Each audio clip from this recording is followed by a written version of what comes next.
नमस्कार, ये आकाशवाणी शिमला है। अब आप प्रभा शर्मा से प्रादेशिक समाचार सुनिए। आज के मुख्य समाचार। राज्य सरकार प्रदेश में सामान्य वर्ग आयोग का करेगी गठन, अधिसूचना जारी। मुख्यमंत्री जयराम ठाकुर ने कहा, राज्य में कर्मचारियों के लिए पुरानी पेंशन योजना फिलहाल नहीं होगी बहाल। विधानसभा में 3 पूर्व विधायकों और देश के पहले सीडीएस जनरल बिपिन रावत सहित अन्य दिवंगत सैन्य अधिकारियों को दी गई श्रद्धांजलि। और ऊना जिले के अंब में शुगर मिल होगी स्थापित, हर साल 42,000 टन चीनी का होगा उत्पादन। अब समाचार विस्तार से। राज्य सरकार ने प्रदेश में सामान्य वर्ग आयोग का गठन करने का निर्णय लिया है।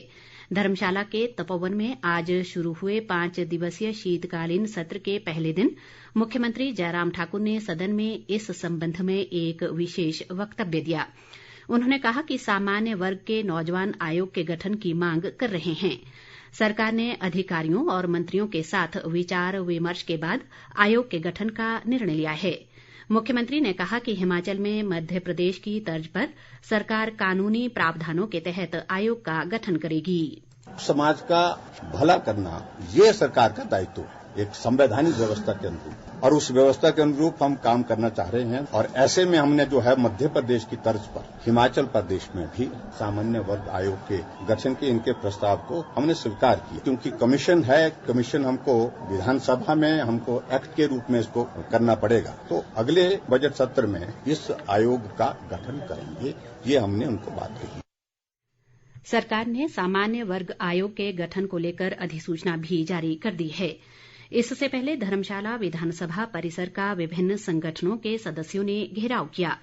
इस दौरान मुख्यमंत्री ने आयोग के गठन की घोषणा करते हुए आंदोलनरत विभिन्न संगठनों से घर वापसी की अपील भी की। राज्य सरकार अपने कर्मचारियों के लिए पुरानी पेंशन योजना को फिलहाल बहाल नहीं करेगी।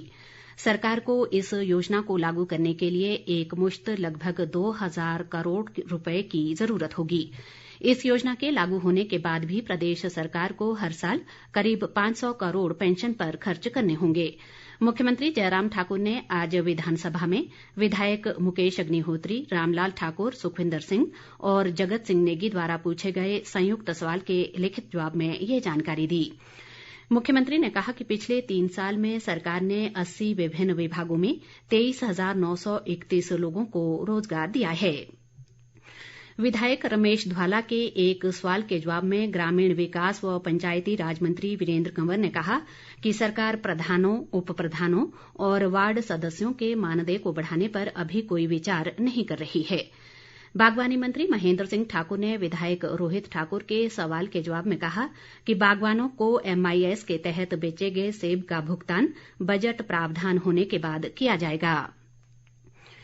प्रदेश विधानसभा के शीतकालीन सत्र के पहले दिन आज सदन में 3 पूर्व विधायकों बोधराज, GS बाली व डॉक्टर शिव कुमार और देश के पहले CDS जनरल बिपिन रावत, उनकी धर्मपत्नी मधुलिका रावत और हेलीकॉप्टर हादसे में शहीद हुए अन्य 11 सैन्य अधिकारियों व जवानों को श्रद्धांजलि दी गई। मुख्यमंत्री जयराम ठाकुर ने सदन में शोक प्रस्ताव पेश किया और सभी दिवंगत सदस्यों को श्रद्धांजलि दी। उन्होंने कहा कि बोधराज का बागवानी क्षेत्र के लिए काफी योगदान रहा। उन्होंने कहा कि GS बाली का प्रदेश के विकास में अहम योगदान रहा और वे एक अलग तरह के व्यक्तित्व थे। मुख्यमंत्री ने कहा कि GS बाली का उत्साह और जोश उन्हें हमेशा सुर्खियों में रखता था और वे हमेशा सभी को मेलजोल का पाठ पढ़ाया करते थे। मुख्यमंत्री ने कहा कि बाली बहुत जिंदा दिल इंसान थे। जयराम ठाकुर ने देश के पहले CDS जनरल बिपिन रावत के असामयिक दुखद निधन को देश के लिए बहुत बड़ी क्षति बताया। उन्होंने इस समाचार को अत्यंत विचलित करने वाला बताया और कहा कि उनका हिमाचल और शिमला से भी नाता था। उन्होंने सभी को श्रद्धांजलि अर्पित करते हुए शोकाकुल परिवार के प्रति अपनी संवेदनाएं जताई और दिवंगत आत्माओं की शांति की कामना की। नेता प्रतिपक्ष मुकेश अग्निहोत्री ने जनरल बिपिन रावत के निधन को देश के लिए दुख की सबसे बड़ी घड़ी करार दिया। उन्होंने कहा कि जनरल रावत का इस तरह जाना देश के लिए अपूरणीय क्षति है। उन्होंने इस हादसे में प्रदेश के जयसिंहपुर के जवान और जनरल रावत की सुरक्षा में तैनात विवेक कुमार के असामयिक निधन पर भी दुख जताया।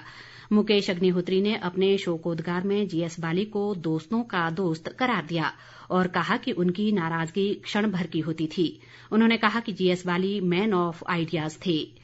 ग्रामीण विकास मंत्री वीरेंद्र कंवर ने कहा है कि प्रदेश के ऊना जिले के अंब में शुगर मिल स्थापित की जाएगी। प्रदेश सरकार ने मिल की स्थापना को मंजूरी दे दी है और सभी औपचारिकताएं पूरी कर ली गई हैं। विधानसभा में आज उद्योग मंत्री बिक्रम सिंह की अनुपस्थिति में भाजपा की रीता कुमारी के ध्यानाकर्षण प्रस्ताव पर हुई चर्चा के जवाब में वीरेंद्र कंवर ने कहा कि प्रस्तावित शुगर मिल में हर साल 42,000 टन चीनी का उत्पादन होगा। इससे पहले ध्यानाकर्षण प्रस्ताव के माध्यम से विधायक रीता धूमान ने इंदौरा में शुगर मिल स्थापित करने का मामला सदन में उठाया। विपक्षी दल कांग्रेस ने आज विधानसभा में सरकार के खिलाफ नियम 278 के तहत अविश्वास प्रस्ताव पेश किया। नेता प्रतिपक्ष मुकेश अग्निहोत्री ने शोकोद्गार के बाद सदन में सरकार के खिलाफ अविश्वास प्रस्ताव पेश करते हुए कहा कि मौजूदा जयराम ठाकुर सरकार अपना विश्वास खो चुकी है। अग्निहोत्री ने कहा कि अच्छा होता यदि मुख्यमंत्री उपचुनावों में हार के बाद सरकार भंग कर चुनाव का रास्ता प्रशस्त करते। इस दौरान सदन में जोरदार हंगामा हुआ और सत्ता पक्ष व विपक्ष दोनों ही ओर से हुए शोरगुल के बीच विधानसभा अध्यक्ष विपिन सिंह परमार ने नियमों का हवाला देते हुए इस प्रस्ताव को निरस्त कर दिया। विपिन परमार ने व्यवस्था दी कि अविश्वास प्रस्ताव को सदन में पेश करने के लिए नियमों के तहत विपक्ष के पास न्यूनतम 23 सदस्यों का समर्थन होना चाहिए, जबकि विपक्ष के पास केवल 18 सदस्य ही मौजूद हैं। इसलिए नियमों के तहत सदन में अविश्वास प्रस्ताव पेश करने की अनुमति नहीं दी जा सकती। नेता प्रतिपक्ष मुकेश अग्निहोत्री ने कहा है कि प्रदेश की जनता ने जयराम ठाकुर सरकार को नकार दिया है। विधानसभा में अविश्वास प्रस्ताव को रद्द किए जाने के बाद पत्रकारों से बातचीत करते हुए अग्निहोत्री ने कहा कि प्रदेश में हुए उपचुनाव में भाजपा को मुंह की खानी पड़ी है। ऐसे में जयराम ठाकुर सरकार को सत्ता में बने रहने का कोई अधिकार नहीं रह गया है। उन्होंने दावा किया कि विपक्ष के पास अविश्वास प्रस्ताव पेश करने के लिए 1/3 विधायक मौजूद थे, लेकिन सरकार चर्चा से भाग रही है और इसलिए अविश्वास प्रस्ताव को रद्द किया गया।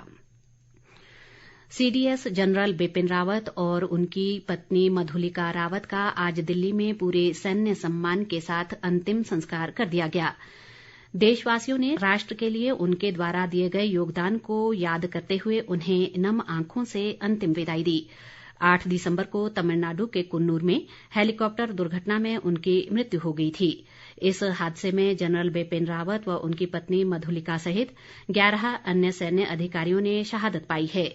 इस बीच गढ़वाल सभा शिमला द्वारा एक शोक सभा का आयोजन कर जनरल बिपिन रावत व उनकी पत्नी मधुलिका रावत सहित अन्य सैन्य अधिकारियों की असामयिक मृत्यु पर श्रद्धांजलि अर्पित की गई। सोलन में पंजाबी महासभा द्वारा सीडीएस बिपिन रावत सहित अन्य सैन्य अधिकारियों को श्रद्धांजलि देने के लिए एक कार्यक्रम का आयोजन किया गया।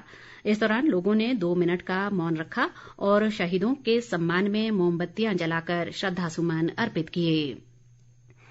नेहरू युवा केंद्र शिमला द्वारा राजकीय वरिष्ठ माध्यमिक पाठशाला ओखरू में आज वर्षा जल संग्रहण कार्यक्रम पर विभिन्न प्रतियोगिताओं का आयोजन किया गया।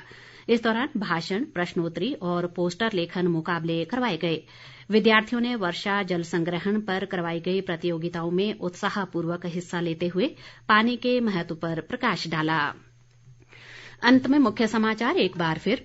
राज्य सरकार प्रदेश में सामान्य वर्ग आयोग का करेगी गठन, अधिसूचना जारी।